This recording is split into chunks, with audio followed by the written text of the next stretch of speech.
Hi there, RJ Tessman here with more tips for writers. How many of you writers have files full of rejection slips?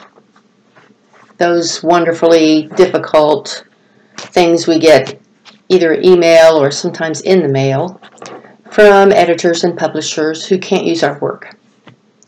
Well, just because you've had a rejection does not mean that you're a bad writer.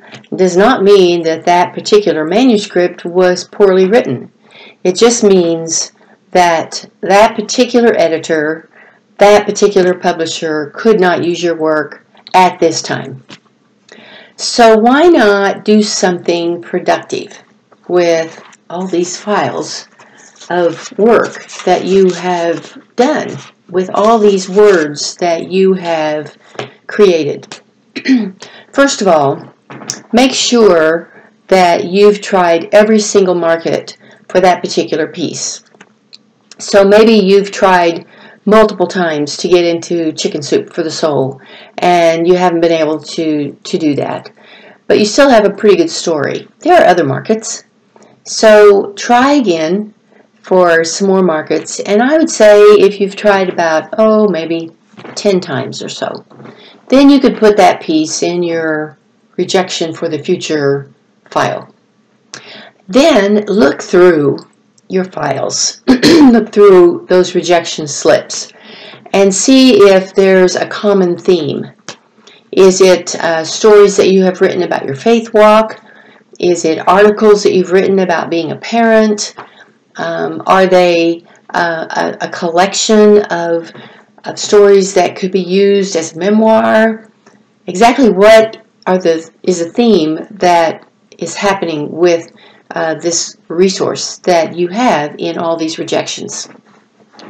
And then use that theme as an idea to create a book.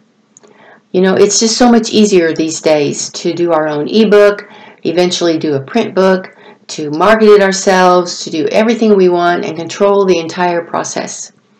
So why not take those rejection slips, those manuscripts, and turn them into something productive that you can sell, that you can get out there on the market, that could benefit other people. Because even if a particular market, a particular editor couldn't use your piece, that doesn't mean that there's not something good in it. Another idea is to use those pieces and put them on your blog. So maybe you have that kind of a category about parenting or grandparenting or some kind of an illness you've been through, or being a caregiver, or growing up in Oklahoma, or whatever it is. Put those on your blog and create a market that way with an audience that will be interested in your work. My point is, don't waste those words.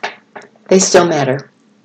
So do something with your wonderful rejections instead of feeling bad about yourself. Put them into a book, put them on a blog, send them out again, but don't let them just sit there in a file. Keep writing. Your words matter.